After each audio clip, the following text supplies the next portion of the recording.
Bonsoir, nous sommes le jeudi 18 décembre, il est minuit, et je voudrais vous parler d'un article paru dans Le Monde lundi. Israël, Benjamin Netanyahou lance un référendum sur son nom. Bloqué en mode survie, le Premier ministre israélien s'est isolé, privé d'alliés fiables et expérimentés. Voilà l'article qui m'intéresse. Et qu'est-ce que je retiens de cet article par rapport au cycle de 7 ans qui m'est si cher et qui n'est pas le cycle de 7 ans de n'importe qui? Je lisais tout à l'heure à la Bibliothèque nationale un ouvrage de Gatir Sig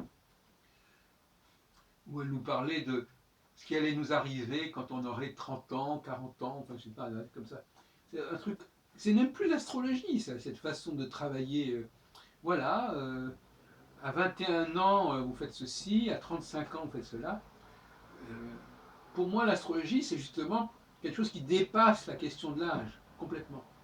Il y a bien des facteurs qui sont liés à l'âge, on ne peut pas le contester, mais l'astrologie, ce n'est pas du tout lié à l'âge. Pas du tout, en aucune façon. Ça bafoue même la question de l'âge. Alors, ce que je lis dans cet article, c'est que l'on constate que Netanyahou ne veut plus faire de compromis. C'est pour ça qu'il a éjecté de son gouvernement Tzipi Livni, des centristes, Lapid, je ne sais pas, je n'ai pas en tête. Donc, il ne veut plus faire des mélanges, des combinaisons, des demi-mesures, etc. Il prend ce parti-là, coûte que coûte. Coûte que coûte. Donc, il considère qu'il a été trop dans le compromis, qu'on finit par y perdre son âme, à accepter des uns, des autres. Bon. Et effectivement, c'est très intéressant, parce que c'est tout à fait la rupture, qui n'est en fait qu'une continuité, mais c'est comme une rupture, entre la phase 1 et la phase 2 du cycle de Saturne. La phase 1 du cycle de Saturne, qui correspond en gros à la période qui précède la conjonction, et qui précède de 45 degrés, notamment la conjonction de Saturne avec une des 4 étoiles fixes, en l'occurrence Antares actuellement, qui au niveau des éphémérides est à 9 degrés du Sagittaire. Alors Saturne là approche des 0 degrés. Donc on est déjà dans une phase, on est en train de basculer une phase conjonctionnelle, avec des positions qui sont plus claires, qui sont plus nettes. On n'est plus disposé à faire des concessions avec les alliés. On préfère être clair et présenter des choses qui soient nettes et sans bavure.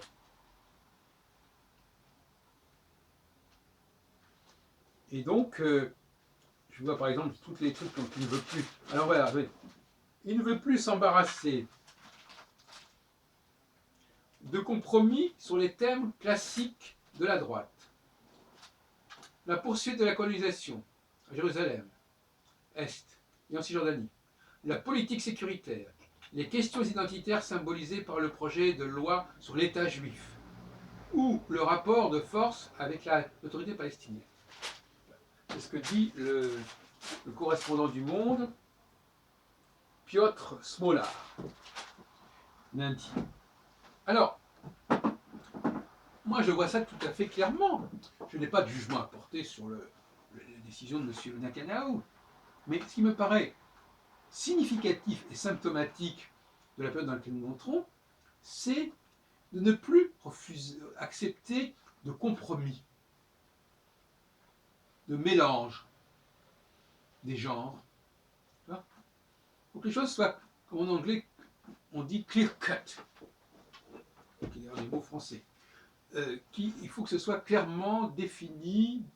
Bon, alors, il a déclenché des élections anticipées en quelque sorte, puisqu'il s'est privé d'une partie de son soutien gouvernemental, avec les ministres qui eux-mêmes sont sortis de la coalition.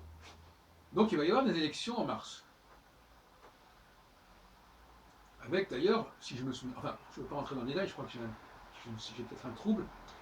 Et donc, il va sortir de quelque chose de ces élections.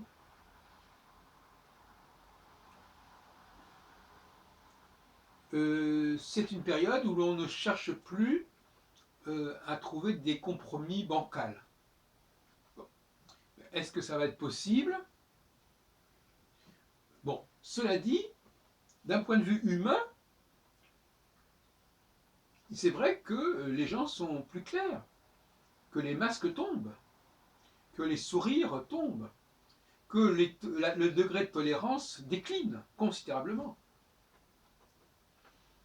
On préfère mettre clairement son opposition à l'adversaire que de masquer ou d'occulter cette opposition.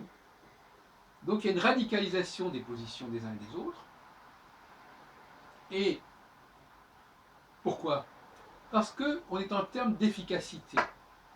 Et l'efficacité, on voit d'ailleurs bien que cette radicalisation, elle apparaît également au niveau du gouvernement français, actuellement, qui met fin à des périodes de demi-mesure pour aller beaucoup plus loin. On ne peut pas le lui reprocher, puisque c'est ça la question de la tolérance. On ne peut pas reprocher à un gouvernement d'avoir été obligé de prendre des demi-mesures en une période qui ne permettait que de prendre des demi-mesures et où les gens n'étaient pas disposés à prendre autre chose que des demi-mesures. C'est comme ça. Bon. Maintenant, il faut radicaliser. Alors, on peut radicaliser dans les deux sens. On peut radicaliser vers la droite ou vers la gauche. C'est un petit peu le problème du Parti socialiste, qui est écartelé entre des positions complètement différentes au sein du même parti, avec la question des frondeurs, etc. Donc, on veut clarifier les choses parce qu'on pense que seule une politique cohérente, homogène, claire, pourra fonctionner. On ne dit pas qu'elle aura l'accord de tout le monde, mais elle est la seule qui puisse fonctionner, qui puisse arriver à des résultats. C'est ça la question. C'est ça le dilemme. Et c'est aussi la question de ce fameux problème que j'ai déjà posé de la recherche d'un nouveau consensus. C'est-à-dire qu'il faut aller de l'avant, prendre l'avance et dire, voilà, qui même me suivent. Et entraîner les gens en faisant appel à leur intelligence, en faisant appel à leur bon sens, en disant, voilà, vous voulez que tout le monde s'entende ou vous voulez qu'on ait des résultats politiques et économiques? C'est ça le dilemme. Voilà. Et donc finalement, cet article, et je pense qu'il y en aura bien beaucoup d'autres à l'avenir, on a parlé l'autre jour de l'affaire au Pakistan, avec l'attaque de l'école appartenant à l'armée, dont un observateur disait que c'était une montée en puissance. Voilà. Il y a de chez Benjamin Netanyahu une montée en puissance, une volonté de sortir d'une espèce de centrisme comme ça, avec des compromis entre les uns et les autres qui ne mènent à rien, et la volonté avant tout d'avoir des résultats et de faire avancer les choses. Bon. D'ailleurs, c'est aussi la position de Victor Lieberman, qui ne sera pas forcément du côté de Benjamin Netanyahu, mais qui lui aussi présente les choses clairement. Et bon voilà, il faut. Ouais, je crois que d'ailleurs que je crois et j'espère et je veux croire qu'effectivement nous sommes dans une période où la clarté des propos est plus importante que le consensus. Ou si on préfère, que la clarté des propos peut être le ciment d'un nouveau consensus.